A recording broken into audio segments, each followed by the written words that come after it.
Hello and welcome to Fish Fingers and Custard, the Explosion Works Doctor Who After Show. My name's Blight. Joining me here, ready to split into two, Ashley Hobley. Hey Dylan, here, excited to be here for the series finale of Doctor Who. Had a good run. Yeah. Crazy, hey? Yeah. Oh, it's rebooted already. Crazy. What? They just reboot things so quickly. You know how I was complaining about this is the shortest period in between the series finishing and a reboot. It's 2 weeks. Do you remember? Yeah, was complaining on track that they already split this one, but then they should have just waited. They should have put these specials under the last, the 2005 one, and then just if they were going to do a separate one, then it should have started with next season. Yeah, well, they didn't know that they were thematically going to. Yeah, well, they should have thematically prepared, I guess. But yeah, so this. You're more than welcome to tweet tracks and see if they'll change it. You know? No, if I'm going to tweet at them, I'm just asking for sponsorship or free t-shirts. I mean, you can add that at the bottom of the tweet. Can you change the way the show is presented? Also, free stuff. Free stuff. We support your website a lot. This week's episode, well, the third 2023 special, even though the Christmas special is coming, which will be the fourth. But anyway, it's the third 60th anniversary special. Third 60th anniversary special. There we go. The Giggle was directed by Shana Button, written by, of course, Russell T. Davies. The synopsis was: the giggle of a mysterious puppet is driving the human race insane. When the Doctor discovers the return of a terrifying Toymaker, he faces a fight he can never win. What did you think of the third and final 60th anniversary special, Ash?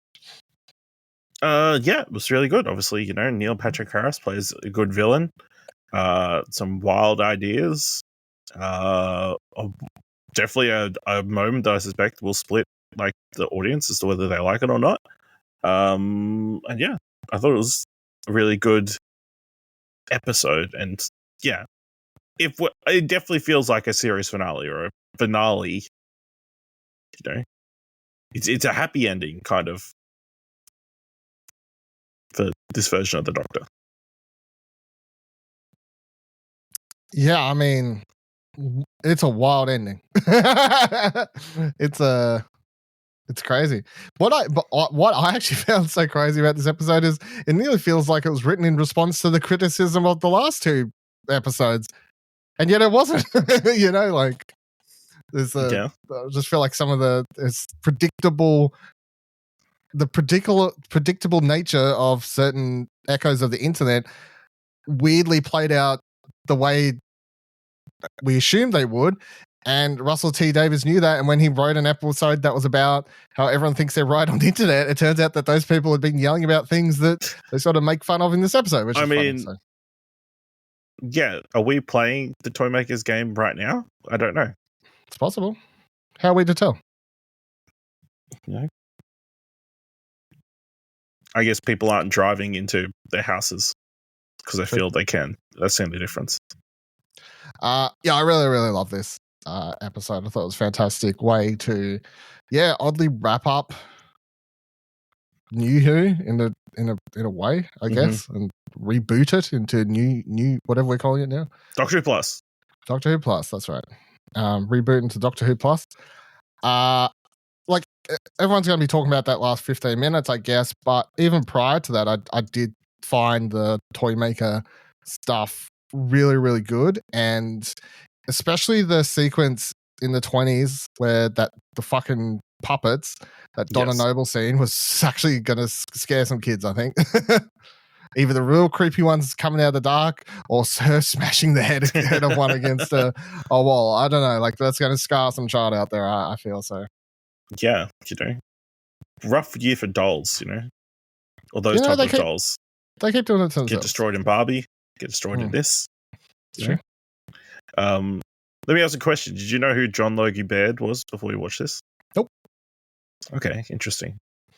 I feel like I know the name. Like when they said it, I was like, no, I mean, obviously, as is explained, as his name, he's invented television. Yeah. And that's where the Logies come from. Yeah. which makes sense.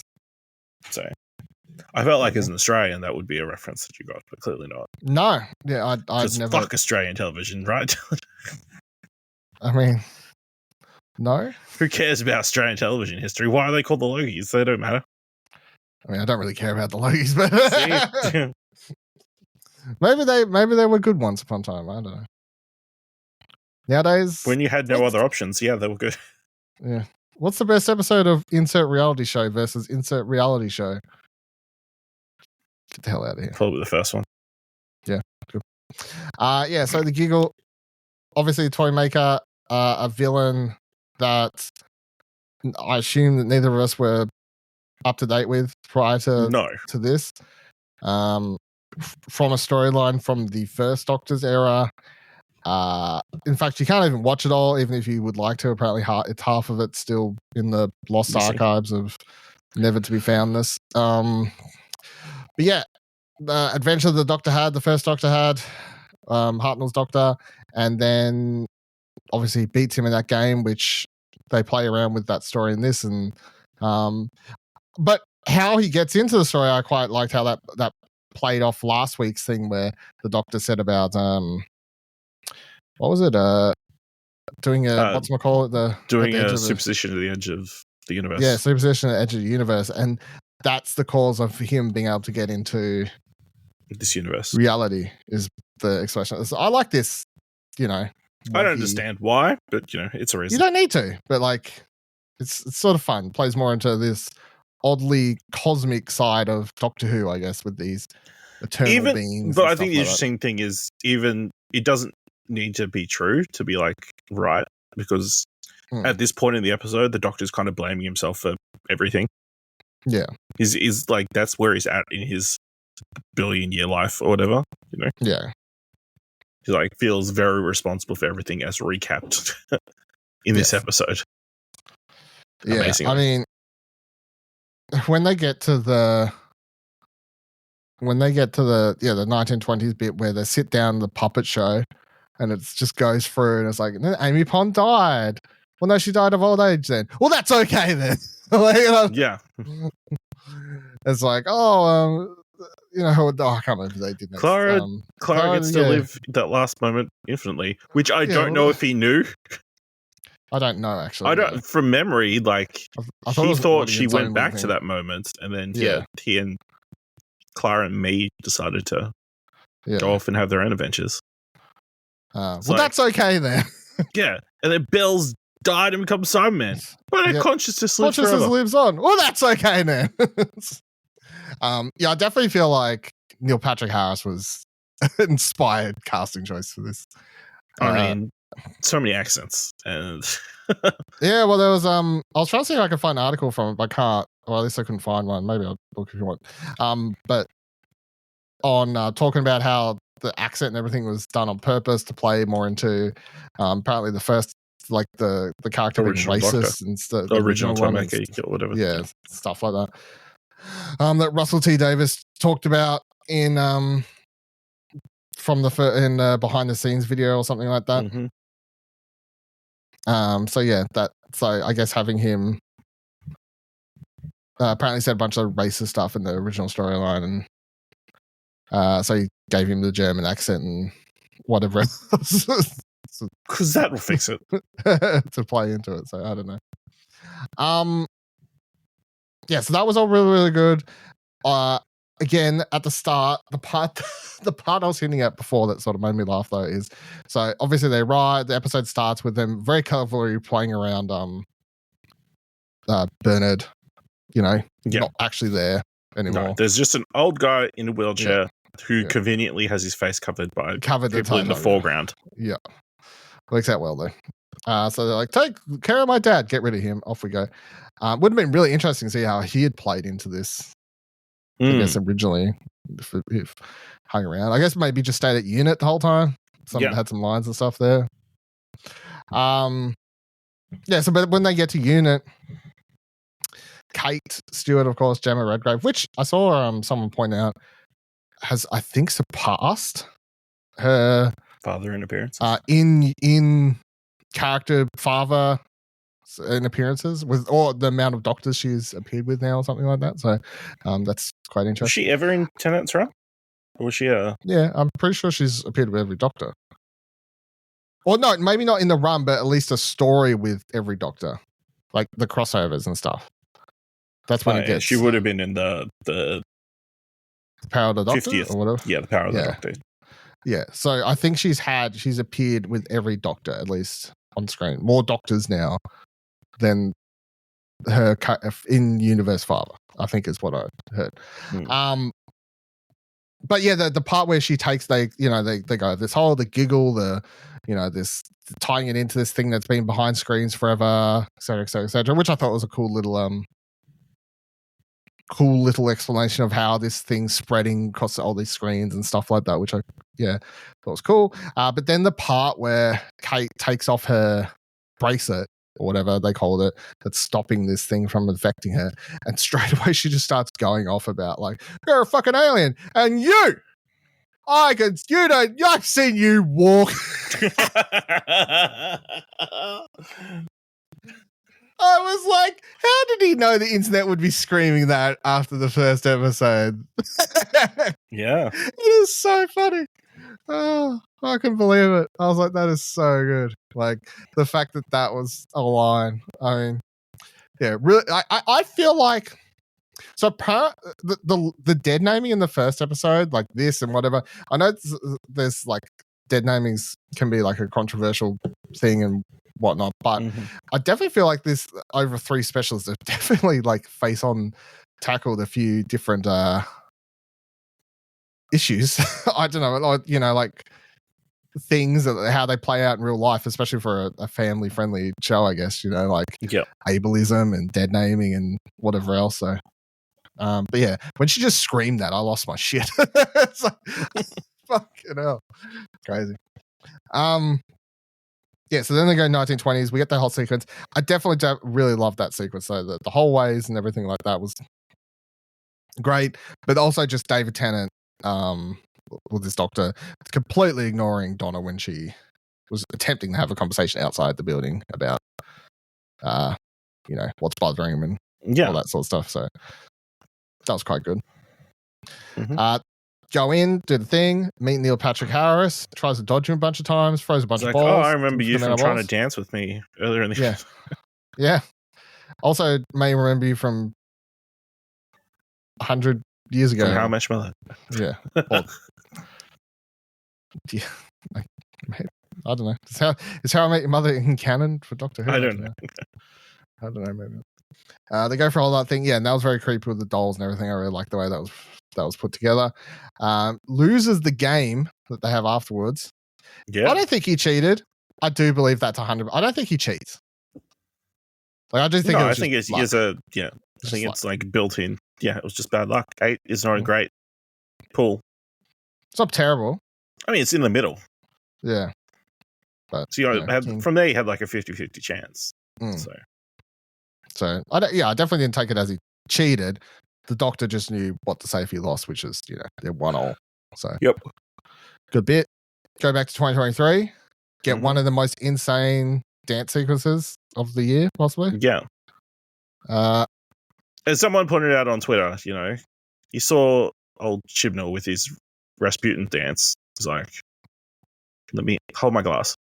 And really, he filled that glass. He did. With Spice Girls. Why not? Yeah. Who knew Doctor Who needed some spice in their life? It's this crazy whole sequence and at one point there's a line where the Doctor turns and goes, "I'm sorry, they're dead."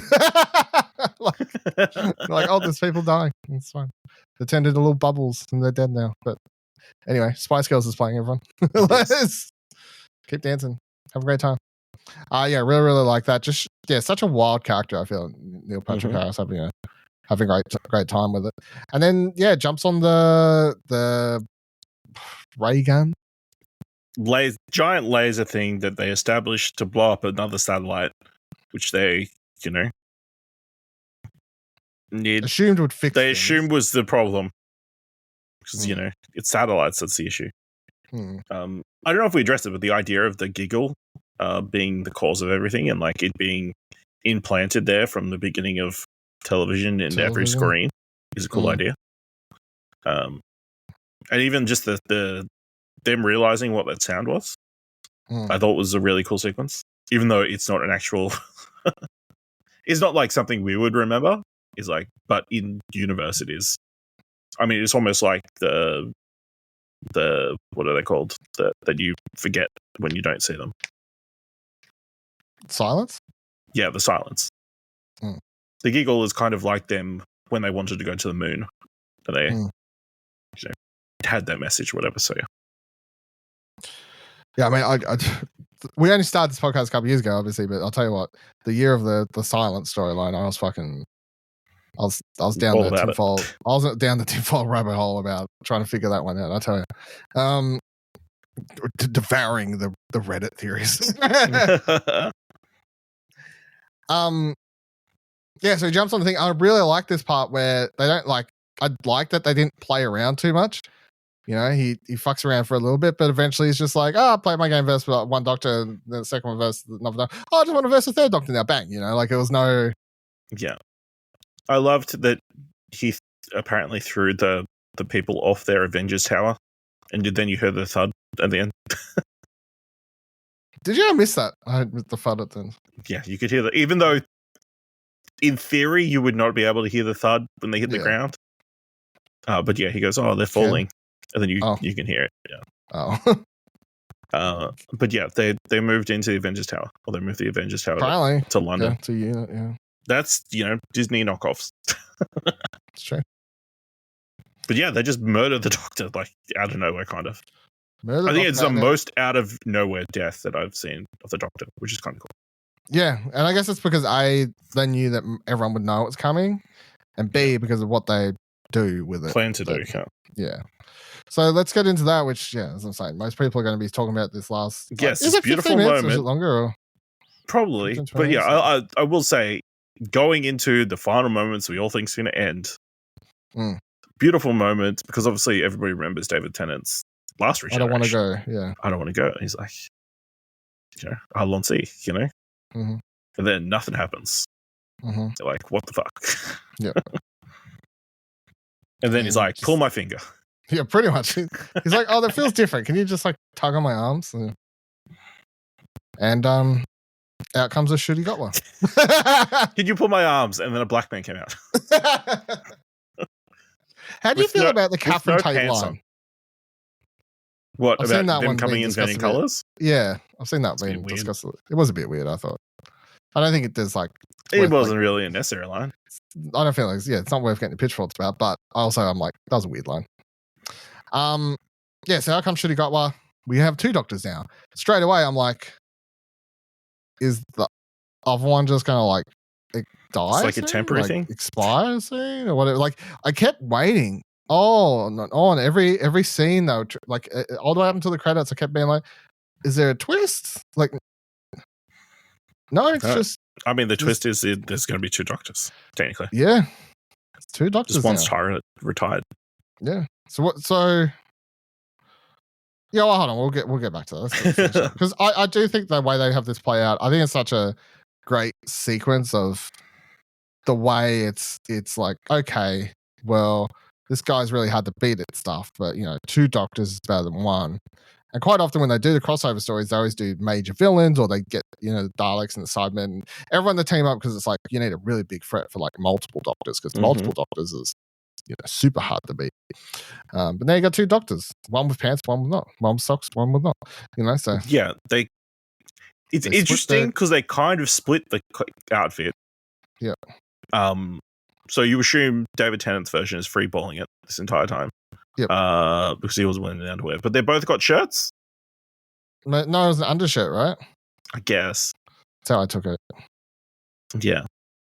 And he had the shoes and David Tennant. But yeah, long sequence of Shooty Gatwa in his underwear. Yep.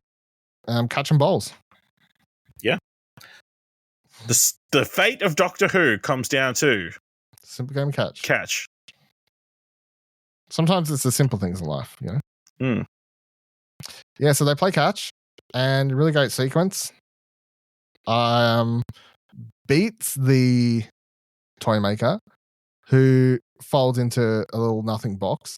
It's worth pointing out that before we go too far, there was the line. I just remembered. Well, actually, no, I'll come back to it. Come back to that then, actually. It folds up into a little box. Out pops his tooth, which becomes a thing in a couple of minutes when we see presumably Kate pick up the tooth containing the master. You don't reckon? I don't think so. It was her fingernails. Was red it? Fingernails, yeah. I don't think she has red fingernails. If you watch someone did a side by shot, she has red fingernails in the episode, and it was red fingernails that picked up the tooth. Okay. So she was the only character in the episode with red fingernails. So, but she could just be picking him up to put him in, I don't know, containment or something. But yeah, the master currently in a tooth. Why not? Sure. But yes, after he takes down Toymaker, I think you just have such a great sequence there where Shooty Gut was just comforting David Tennant's doctor. It's interesting because they're pretty much the same person, but they're completely different. Well, that's always been the thing. They had the same lived experiences, is what I'm saying. Yeah, but they treat it differently. But that's how Doctor Who's always been. You know, each Doctor's. What it feels like is Shooty's version went to therapy before finally coming out, and maybe that's what this returning face was, letting that version of the Doctor go to therapy in the Doctorverse or whatever it was, the white void. Possibly. I mean, I've already seen people the biggest going fan theory. I don't know if you've seen this, but the biggest fan theory for how all of this connects and makes sense is that the Doctor will now regenerate backwards. David Tennant's one. That's how it's going, and the old Tom Baker curator is this David Tennant Doctor. That's the going fan theory that people are liking on the internet that I've seen. That's right. They're going to just skip some faces though. I don't know. Yeah. They were like, yeah, fuck Man Smith. Fuck Peter Capaldi. Let's just go straight back to David. Yep. Yeah. So, I don't know. That's an idea that people are throwing out, which I never needed the curator scene explained. To be explained? So, no, it could have just been just a bit thing. Yeah. Anything, yeah.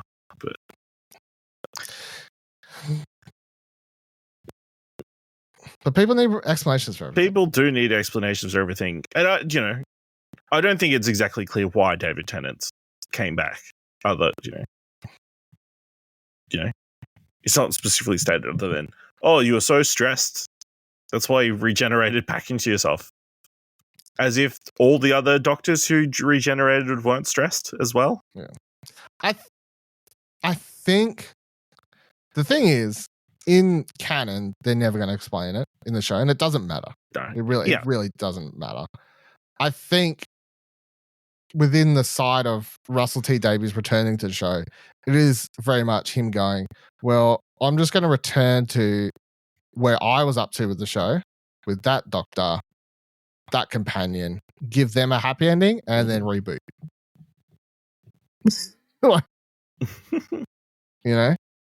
And I'm doing it this way, I get to explore the flux and keep all of that canon and the mystery child or whatever what they call it, what's it called? The Timeless child, all that sort of stuff. All of that's none of that's changing or whatever. But also I get to do this where I can now have a super fun outgoing Doctor because the explanation is going to be, well, all of the baggage stayed with Tennant. I guess is basically how it's playing out now. So, what did you make of Shooty Gut's first performance as the Doctor in this episode? It's Shooty Gutler. He brings his energy to it. Obviously, he's in doing his hard accent from Sex Education. But yeah, I mean, it's Shooty, and he's clearly got the youthful enthusiasm and queerness to him as well. So yeah, I mean, I'm excited to see his Doctor more of his Doctor in 2 weeks' time. Crazy. Comes around fast. Yeah, was it Rose? No. Christmas on whatever. Yeah, something Ruby Road. Ruby Rose. Yeah, Christmas. Or Christmas on Ruby The church Rose on Ruby Lane. Road. The church on Ruby Road. There we go. Goblins and shit. Yeah, I really liked the performance. Definitely a very lively performance. Definitely going for more of that sort of Doctor, I guess, again. Just full of life and excitement for things and stuff rather than downtrodden ones and what have you. Really like the interaction backwards and forwards between him and Tennant and all that sort of stuff as well, which was good to see. Yep, them hugging. Ship. Set 1,000 ships. Well, yeah. Do you think when this new universe where there's multiple Doctors, they're just going to bring Tennant back I think periodically? I think the option is there. Because I think that's what they're happily. I think he would happily do it, and I think they'd happily left the option open for that possibility. But yeah, it also opens the door for another Doctor, which could be a storyline that they tackle sometime in the future. Yeah, could be the other 15th Doctor. Now, I have seen some people say it takes away from Shitty Gut was Doctor, that he didn't get a proper regeneration. How do you feel about that? Who cares? It's such a turning point. He was already delayed into turning into the next Doctor. I don't think he really minds. It's not going to be the end of the world. Yeah. Because people are like, oh, people already complain enough and say like, oh, I wish we had the last Doctor. This is only going to make it worse because now you know that the other Doctor's out there. Yeah, but it's just chilling out. Dealing with his trauma. It's fine. Technically there was another Doctor out there, technically in the multiverse. The other version of the Doctor with chilling out with Rose. So I mean, it's just the third version. And there's another Doctor we'd never actually find out what her explanation is, really. What's her name? The fucking whatever. The other Doctor. From Jodie Whittaker's time, whatever her name is. Yeah. The lost Who we Doctor. never found out. Yeah. Who is either before all the Doctors or after all the Doctors? We don't know. Yeah. Well, now's the thing. Now it could be it could be the next regeneration of David Tennant's version. New one. That's the thing. Know. Yeah. They've really made it harder now, but also easier for themselves. I think it's harder to explain the concept of Doctor Who now. After this, not really. I guess if people watch the new, like if people, I feel like the thing is, I know we're talking about if this is a good point to jump in. I think the idea is obviously to make Shitty Gut was such a good point to jump in. Oh yeah, I think, like I said, I think this is a fantastic series finale. It just kind of wraps everything up nicely, but definitely sets up Shooty's run to be a great starting point for people. Yeah. But like, back in the day, I'd be like, oh, this is this alien from another world who has 12 lives, and every time he dies, he regenerates a new face. Now there's an alien from another world who sometimes regenerates into a new person, but sometimes he reverts to an old face. Sometimes he just splits into two separate people. I mean, who's to say it could happen again, It's just a once-off. Yeah. Apparently he's changed. I mean, it also raises the question, he's the timeless child. He got murdered so many times, in theory. Do you know how many times had he actually generated before? True. Were the Time Lords all the Doctor? Was that the second time he'd been David Tennant's face? Or was it actually more than that? Yeah. Second time they can remember. Yeah. Maybe there's only so many faces that he has. He's just gone through all of them before and doesn't remember. True. Because of stuff. Yeah. Because of trauma. Because of trauma and torture. Yeah. Then we get a very good wrap-up ending for the David Tennant Doctor. How do you feel about the family dinner? Him, that great line where him and Catherine Tate, with great performance between the both of them. But yeah, Donna being like asking something, and then David Tennant's Doctor just being like, "I'm so happy right now," and all that. Obviously, just going for such, again, for what you're saying, it's such a like wrap up happy ending for this era, this Doctor. Yeah, I mean, it's great. I mean, there's only one thing that could have made it better. If that's old Bernard was still alive to be part of the celebrations, instead of off shooting force field covered moles. Although that's a very funny line. I gave them force fields. I like the moles. I love moles. Love the moles.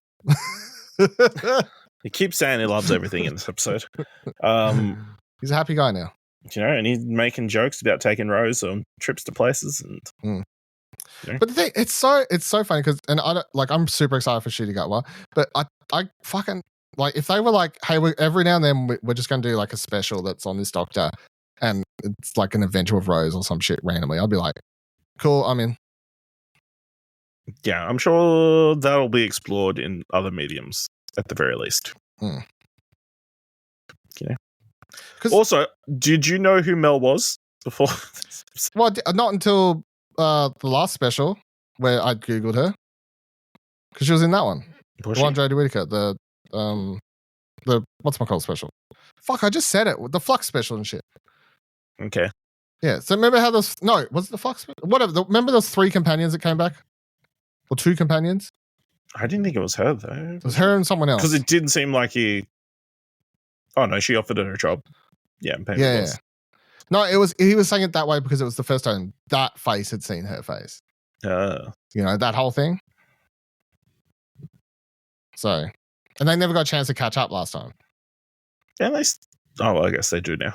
They do now. It's like, so what actually happened? And she explains that, because I quickly Googled what happened to her character, and yeah, so the whole like, I spent time with this and I come back to Earth or whatever, so just explaining what happened to her character. So I didn't know who that was prior to last year. So, the other thing I was going to say, so Whoniverse or whatever, which apparently is a real logo that pops up on some countries' versions of the show. I haven't seen it pop up on our version, but Whoniverse. Do you think, because back when Russell T Davies was in charge of Doctor Who, that was spin-off time. Do you think he'll try and build back up into some spin-offs? Because we had... I think Disney wants some spin-offs, don't they? Yeah, well, surely.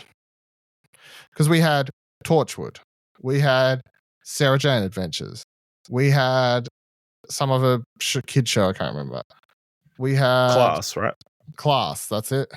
Yeah, something else as well, I can't remember. Anyway, we had like 3 or 4 different spin-offs at the time. So... And obviously Torchwood, I'd say, was the biggest, most successful. Yeah. But, yeah. So we'll see if that picks up. I mean, I wouldn't be surprised if like a unit series or something. I wonder if Donna does take up that job. Donna takes up that job? Yeah. How much is it a year? $60,000. All right, 120 and 20 days leave or whatever. Yep, done. Okay. Damn. Should ask for more. So easy to negotiate. Wow. Yeah, well, no. Remember that my next job. That's where all the tax money's going. Yeah. Whatever they offer, double it. And ask for time off. And ask for guaranteed time off. Good tactics. Donald Noble way. And then Shooty Gatwa takes off and, got places to be. In a copy of the TARDIS, but with a jukebox. Yep. Because he's young.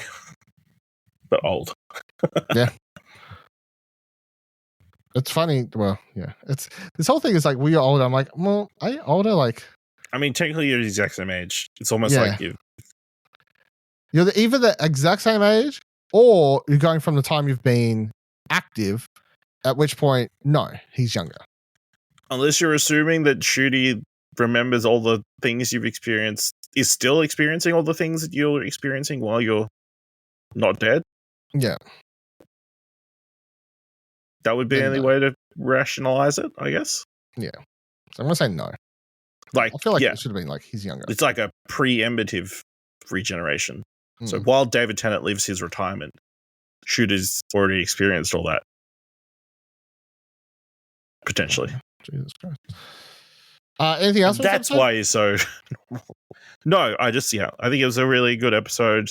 Fitting finale. Good talk about dealing with your traumas and setting up an exciting future for the... exciting stuff for the future while honouring the past at the same time with all the references to this run of Doctor Who. Again, bringing out Flux. Which, it's fantastic. Yeah. Really great. Yeah, great. Very good. Loved it. All in all, 3 fantastic 60th anniversary specials. Yeah. I think this is the most excited we've been about Doctor Who since we started doing this podcast. 110%. I came into the Jodie Whittaker stuff excited and hopeful, and quickly went downhill. I would say. It's very telling that there was no mention of the companion. There was no companion. Well, no, they mentioned the Flux though. They mentioned the Flux, but in all the other puppets, didn't mention Yaz. Didn't mention Graham. Didn't mention the other guy. I mean, technically, none of them died, so maybe that's the thing. Yeah. Yeah, they all talk about people. They all lived normal lives. Yeah. So true. Yeah, so easily I would say this is the most excited I've been about Doctor Who for years. Like I woke up raring to go this morning with excitement to watch this. Previously, last couple seasons, Flux included, it was like, I guess I'll watch Doctor Who, or like at times even just watch it on my lunch break on my phone. Like I was like, oh, fucking whatever, just get this over done with. Get this over and done with, sort of thing. This morning, rolling out of bed at 6 a.m. Yeah, 6 a.m. this morning, I'm rolling out of bed like, let's go, Doctor Who time, baby. Like, let me make my coffee and get ready. I'm excited. Yeah, so, it feels good. It does feel. It does. Feels good to like things, that.